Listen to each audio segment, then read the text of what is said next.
ಎಲ್ಲರಿಗೂ ನಮಸ್ಕಾರ. ನಾಳೆ ವಿಶೇಷವಾದ ಗುರುವಾರ. ನಾಳೆಯಿಂದ 2076ರವರೆಗೂ ತ್ರಿಕೋನ ರಾಜಯೋಗ. 4 ರಾಶಿಯವರು ಐಷಾರಾಮಿ ಜೀವನ ನಡೆಸುತ್ತೀರಾ. ಹಾಗಾದರೆ ಅಂತಹ ಅದೃಷ್ಟವಂತ ರಾಶಿಗಳು ಯಾವುವು ಅಂತ ನೋಡೋಣ ಬನ್ನಿ. ಅದಕ್ಕೂ ಮುನ್ನ ನೀವು ಸಾಯಿಬಾಬಾ ಭಕ್ತರಾಗಿದ್ದರೆ ವಿಡಿಯೋಗೆ ಲೈಕ್ ಮಾಡಿ.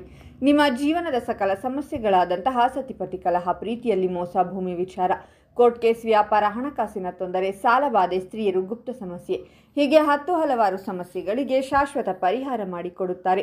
ಡಿಸ್ಪ್ಲೇ ಮೇಲೆ ಕಾಣುವ ಗುರೂಜಿ ನಂಬರ್ಗೆ ಒಮ್ಮೆ ಕರೆ ಮಾಡಿ.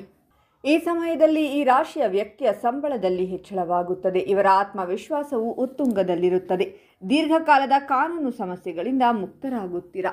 ಆಸ್ತಿ ಇತ್ಯಾದಿ ವ್ಯವಹಾರದಲ್ಲಿ ಲಾಭವಾಗಲಿದೆ. ಯಾವುದೇ ಹಳೆಯ ಹೂಡಿಕೆಯಲ್ಲಿ ಯಶಸ್ಸಿರುತ್ತದೆ. ಈ ರಾಶಿಯವರಿಗೆ ಹಣದಿಂದ ಲಾಭವಾಗುವ ಯೋಗ ಹೆಚ್ಚಿದೆ. ಸ್ಥಗಿತಗೊಂಡ ಕೆಲಸ ಮತ್ತೆ ಪ್ರಾರಂಭವಾಗಿ ನಿಮಗೆ ಸಂತಸ ಉಂಟು ಮಾಡುವುದು.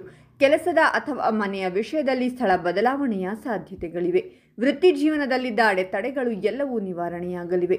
ನಿಮ್ಮ ಆರ್ಥಿಕ ಪರಿಸ್ಥಿತಿ ಸುಧಾರಿಸಲಿದೆ. ನಿಮ್ಮಲ್ಲಿ ಹಣದ ಸಂಚಲನ ಈ ದಿನ ಹೆಚ್ಚಾಗಿರುತ್ತದೆ. ಆರೋಗ್ಯ ಪರಿಸ್ಥಿತಿ ಉತ್ತಮವಾಗಿರುತ್ತದೆ. ಕೆಲಸ ಕಾರ್ಯಗಳಲ್ಲಿ ನಿಮಗೆ ಆಸಕ್ತಿ ಇರುತ್ತದೆ. ಇದರಿಂದಾಗಿ ನಿಮಗೆ ಹಣದ ಲಾಭವಾಗುವ ಸಾಧ್ಯತೆ ಹೆಚ್ಚಾಗಿದೆ. ಆಸ್ತಿಯ ವಿಷಯದಲ್ಲಿಯೂ ಲಾಭವನ್ನು ಕಾಣುವಿರಿ. ನಿಮ್ಮ ಆರ್ಥಿಕ ಪರಿಸ್ಥಿತಿ ಉತ್ತಮವಾಗಿರುತ್ತದೆ. ನೀವು ಧಾರ್ಮಿಕ ಪ್ರವಾಸಕ್ಕೆ ಈ ದಿನ ಹೋಗುವ ಸಾಧ್ಯತೆ ಇದೆ. ಇದು ನಿಮ್ಮ ಮೇಲೆ ದೇವರ ಅನುಗ್ರಹ ಇರುವಂತೆ ಮಾಡುತ್ತದೆ.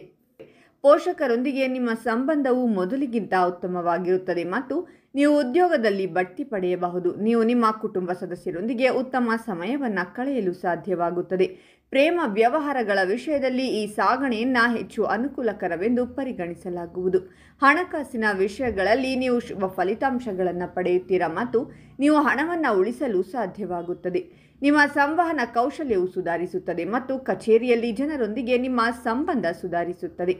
ಬಾಸ್ ನಿಮ್ಮ ಕೆಲಸವನ್ನು ಮೆಚ್ಚುತ್ತಾರೆ ಮತ್ತು ನೀವು ಗೌರವವನ್ನು ಪಡೆಯುತ್ತೀರಾ. ಈ ಸಮಯದಲ್ಲಿ ನೀವು ನಿಮ್ಮ ತಂದೆ ಅಥವಾ ನೀವು ನಿಮ್ಮ ಯಾವುದೇ ಕೆಲಸಕ್ಕಾಗಿ ದೂರದ ಪ್ರಯಾಣಕ್ಕೆ ಹೋಗಬೇಕಾಗಬಹುದು.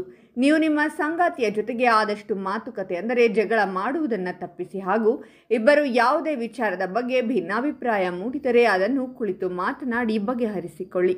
ಇಂದು ಜೀವನದಲ್ಲಿ ತೃಪ್ತಿಯನ್ನು ಪಡೆಯಲು ಸಾಧ್ಯವಾಗುತ್ತದೆ. ವ್ಯವಹಾರಕ್ಕೆ ಸಂಬಂಧಿಸಿದ ಜನರು ಇಂದು ಹೊಸ ವ್ಯವಹಾರವನ್ನು ಪ್ರಾರಂಭಿಸಬಹುದು ಮತ್ತು ಅಸ್ತಿತ್ವದಲ್ಲಿರುವ ವ್ಯವಹಾರದಲ್ಲಿ ಶುಭ ಫಲಿತಾಂಶಗಳನ್ನು ಸಹ ಪಡೆಯುತ್ತಾರೆ. ಇಂದು ರಾಶಿಯ ಜನರು ಗುರಿಯನ್ನು ಯಶಸ್ಸಿನೊಂದಿಗೆ ತಲುಪುತ್ತಾರೆ ಮತ್ತು ನಾಯಕತ್ವದ ಕೌಶಲ್ಯ ಮತ್ತು ಸಾಮರ್ಥ್ಯಗಳನ್ನು ಸುಲಭವಾಗಿ ಪ್ರದರ್ಶಿಸಲು ಸಾಧ್ಯವಾಗುತ್ತದೆ. ಮನೆಯಲ್ಲಿ ಹಿರಿಯ ವ್ಯಕ್ತಿಯ ಸಹಾಯದಿಂದ ಮಕ್ಕಳ ದಾಂಪತ್ಯದಲ್ಲಿನ ಸಮಸ್ಯೆಗಳನ್ನು ನಿವಾರಿಸಲಾಗುವುದು. ಉದ್ಯೋಗಿಗಳು ಇತರ ಆದಾಯದ ಮೂಲಗಳನ್ನು ಕಂಡುಕೊಳ್ಳಲು ಸಾಧ್ಯವಾಗುತ್ತದೆ. ಈ ರಾಶಿಯವರು ಪ್ರಯಾಣದಿಂದ ಸಂತೋಷ ಮತ್ತು ಪ್ರಯೋಜನಗಳನ್ನು ಪಡೆಯುತ್ತಾರೆ.